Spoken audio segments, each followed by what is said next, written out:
기도의 자리로 나오신 모든 성도님들을 주의 이름으로 환영합니다.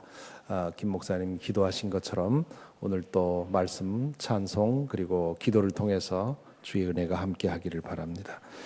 오늘 말씀은 마태복음 5장 20절입니다. 마태복음 5장 20절 한 절 말씀인데요. 어제 읽은 말씀에 이어 지는 말씀입니다.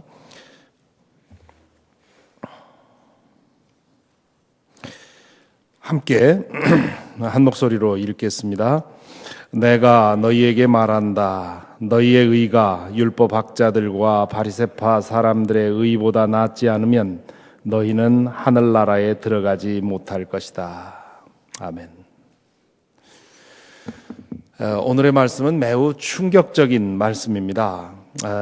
하지만 현대인들은 이 말씀의 충격을 제대로 느끼지 못합니다. 율법 학자들과 바리새파 사람들이 어떤 사람들인지 잘 모르기 때문에 그렇습니다. 복음서에 나오는 말씀들만 보면 율법 학자들과 바리새파 사람들은 아주 위선적이고 형식적인 그런 사람들로 보입니다. 하지만 그것은 예수님에게서 비판을 받았던 그런 일부 율법 학자들과 바리새파 사람들을 가리키는 것입니다. 모두가 그랬던 것은 아닙니다. 신약 성경에서 우리는 아주 진실했던 율법학자 한 사람을 만납니다. 사울이라는 사람이지요. 그는 하나님의 뜻을 온전히 따르는 일에 모든 것을 걸었습니다. 다소라는 이방 도시에 아주 당시로서는 상당히 발전된 그런 도시에서 태어났습니다마는 모든 것을 버리고 예루살렘으로 이주를 했습니다. 그리고 거기서 바리새인이 되었고 그 다음에 율법학자로 교육을 받았습니다.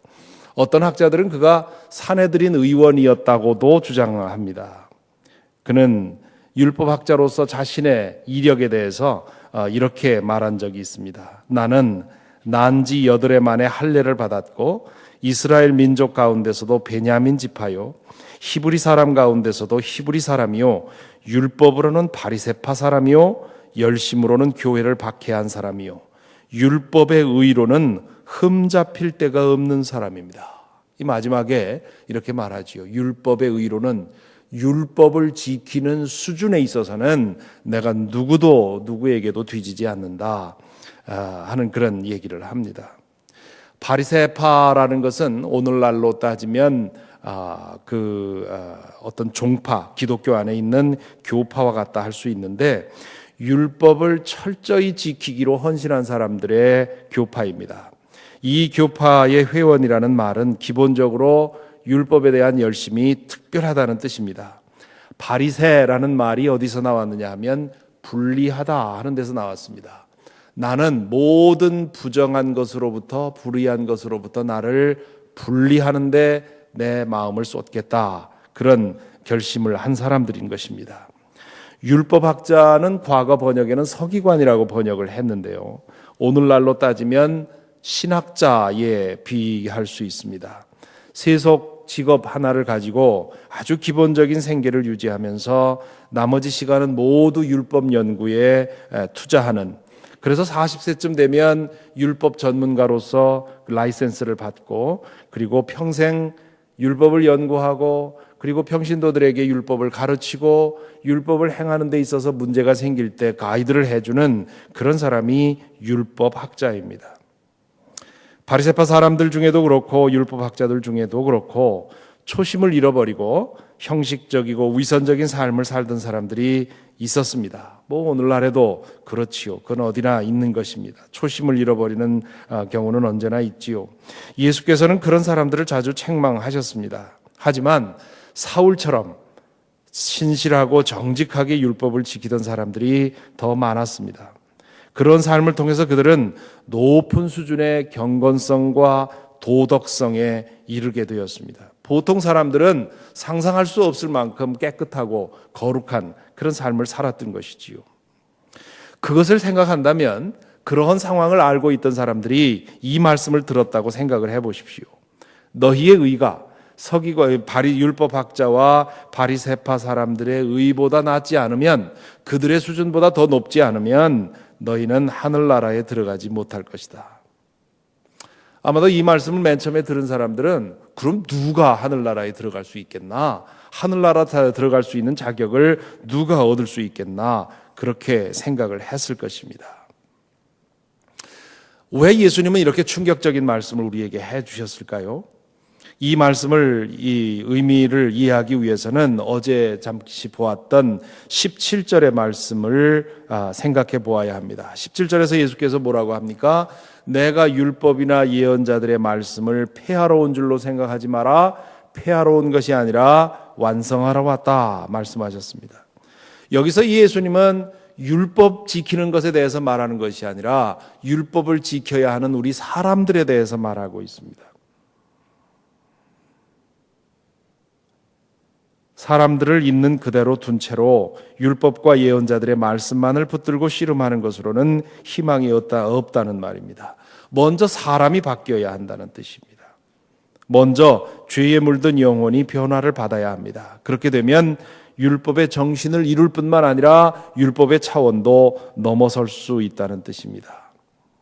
따라서 너희의 의가 율법학자들과 바리새파 사람들의 의보다 나아야 한다는 말씀은 율법학자들과 바리새파 사람들보다 너희가 더 열심히 노력해야 된다, 그런 뜻이 아닙니다.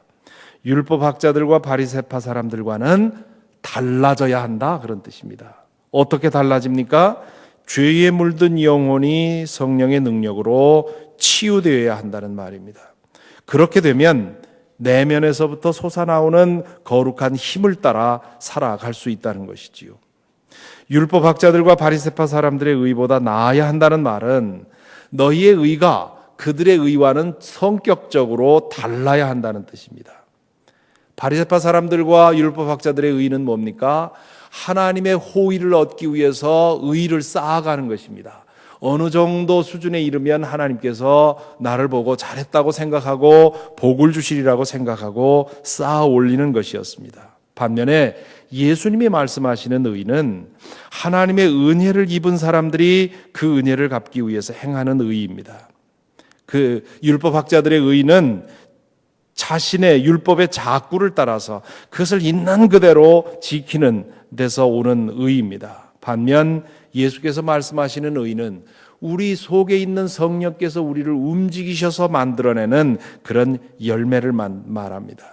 율법학자들의 의는 속박된 상태에서 몸부림치는 것과 같고, 예수님이 말씀하시는 의는 우리를 죄로부터 해방시켜서 자유한 상태에서 만들어내는 그런 의를 말하는 것입니다.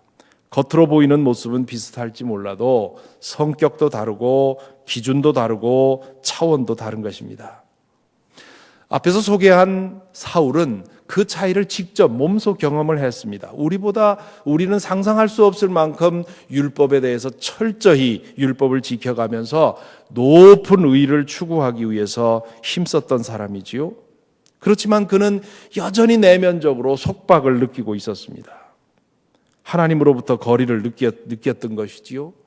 다른 사람과 비교해 볼 때는 내가 훨씬 하나님에게 가까이 있는 것 같은데 하나님을 바라보면 하나님이 까마득해 보이는 것입니다. 내가 얼마나 더 율법을 더 행해야만 저 하나님께 가까이 갈 수 있을까? 아마 그렇게 생각을 했을 것입니다. 그에게 하나님을 더 가까이 하기 위해서 내가 할 일이 더 없는지 찾아보았습니다. 그러다가 예수님에 관한 소문을 들었지요.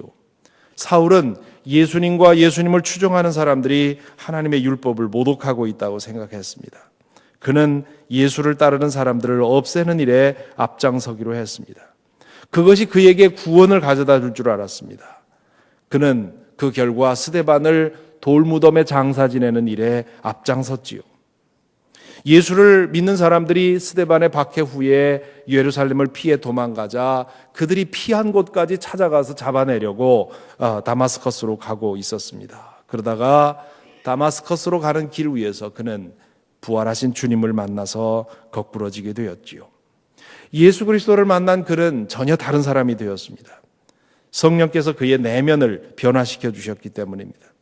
밤낮으로 율법을 연구하고 율법을 지키기 위해서 모든 것을 희생했음에도 불구하고 얻을 수 없었던 구원의 기쁨, 해방의 기쁨, 새 사람의 기쁨을 바울은 경험할 수 있었습니다. 그동안 자신을 동여매고 있던 오랏줄이 다 풀어지는 것 같은 그런 경험을 했던 것이지요. 과거에는 율법을 지키는 것이 때로 큰 고통이었는데 성령의 능력에 사로잡히고 보니 율법은 문제가 되질 않았습니다. 그는 자신에게 일어난 변화를 생각하면서 빌립보 교인들에게 이렇게 말한 적이 있습니다. 하나님은 여러분 안에서 활동하셔서 여러분으로 하여금 하나님을 기쁘게 해드릴 것을 염원하게 하시고 실천하게 하시는 분입니다. 하나님이 우리 안에 계셔서 어떻게 하면 하나님을 기쁘게 해드릴까 하는 생각을 늘 하게 만들고, 그리고 하나님을 기쁘게 하는 일이 생각이 나면 그것을 행할 수 있는, 행하고 싶어 하는 그런 마음까지 만들어내신다, 그런 얘기입니다. 그전에는 하나님의 호의를 사기 위해서 억지로 율법을 지키는 상태에 있었다면 이제는 하나님에 대한 사랑을 깨닫고 하나님께서 주시는 능력으로 내가 어떻게 하면 하나님을 더 기쁘시게 할까, 그 마음을 가지고 살아가게 되었다는 것입니다. 이것이 제자가 사는 방법입니다. 율법학자와는 차원이 다르고 기준이 다르며 성격이 다릅니다. 우리의 노력으로 의의를 쌓아 올리는 것이 아닙니다. 하나님께서 성령을 통해서 우리의 내면을 변화시켜 주셔서 의의를 행하게 하십니다. 이렇게 살아가는 제자의 삶 속에서 율법과 예언자들의 말씀은 저절로 실현이 되는 것이지요. 20절 마지막에 좀 오해의 여지가 있는 말씀이 있습니다. 너희는 하나님 나라에 들어가지 못할 것이다. 너희의 의가 율법학자들과 바리새파 사람들의 의보다 낫지 않으면 너희는 하늘나라에 들어갈 수 없다. 그렇게 말합니다. 이 말씀을 있는 그대로 받아들이면 마치 우리가 얻는 구원이 우리의 노력으로 이루어지는 것처럼, 그렇게 예수께서 말씀하시고 있는 것처럼 오해할 수 있습니다. 그렇지 않습니다. 우리가 아무리 높은 공을 쌓아도 그 공을 보고 하나님께서 너는 합격이다 하고 받아들여 주시는 것이 아닙니다. 우리가 하나님의 구원을 살 만큼 높은 의의를 실천할 수가 없습니다. 그것이 유대교 율법주의의 실패의 원인입니다. 우리는 먼저 예수 그리스도 안에서 값없는 구원을 받는 것입니다. 진정한 구원을 받은 사람에게는 새로운 의를 하나님께서 덧입혀 주십니다. 그러므로 너희는 하나님 나라에 들어가지 못할 것이다 하는 말씀은 너희는 하나님 나라 안에 살고 있다고 말할 수가 없다, 그런 뜻입니다. 하나님 나라를 보았다고 말할 수가 없다. 하나님 나라를 본 사람, 하나님 나라 안에 있는 사람이라면 이렇게 될 수밖에 없다 하는 말씀입니다. 율법학자들과 바리새파 사람들의 의와는 다른 차원의 의를 가져야만 하나님 나라를 보았다 할 수 있고 하나님 나라 안에 살고 있다고 말할 수 있다, 그런 뜻입니다. 자, 오늘의 말씀에 우리 자신을 비추어 보십시다. 우리에게는 진정으로 거듭난 증거가 있습니까? 우리의 신앙생활은 우리 자신의 노력으로 애쓰고 힘쓰는 차원에 있습니까? 아니면 하나님께서 우리에게 부어주신 은혜의 힘으로 살고 있습니까? 하나님께서 정말 우리 속에서 활동하고 있습니까? 바울 사도가 말한 것처럼 우리 속에 계시는 하나님께서 우리로 하여금 끊임없이 어떻게 하면 하나님을 기쁘시게 해드릴까 하는 것을 생각나게 하고, 그리고 끊임없이 그것을 기꺼이 행하고 싶은 그런 열정을 우리에게 공급해주고 있습니까? 얼마나 그러한 일들이 우리 속에 일어나고 있습니까? 우리가 살아가는 것을, 우리가 살아가는 모습을 보고 나는 정말 하나님 나라 안에 있다고 말할 그런 이유가 있습니까? 하나님 나라를 내가 보았다고 말할 만한 그런 삶의 변화가 있습니까? 억지로 내가 애써서 만드는 변화가 아니라 내 속에서 터져나오는 하나님 나라를 본 증거가 있습니까? 그것이 이 아침에 우리에게 던지는 질문입니다. 이 질문을 가지고 오늘 하루 주의 은혜 속에 함께 살아가시기를 바랍니다. 오늘 우리가 함께 기도할 기도의 제목은 나다니엘 센터의 증축을 위해서입니다. 올해에 약 한 20만 불 정도의 예산을 가지고 우리 나다니엘 센터를 증축해서 본격적인 교육을 할 수 있는 그런 시설을 올 한 해 동안 마련해야 합니다. 이 일을 위해서 여러분 기도해 주시고 나다니엘 센터에서의 사역이 하나님의 영광을 드러내는 그런 사역이 될 수 있도록 기도해 주시기를 바랍니다. 함께 기도하십시다.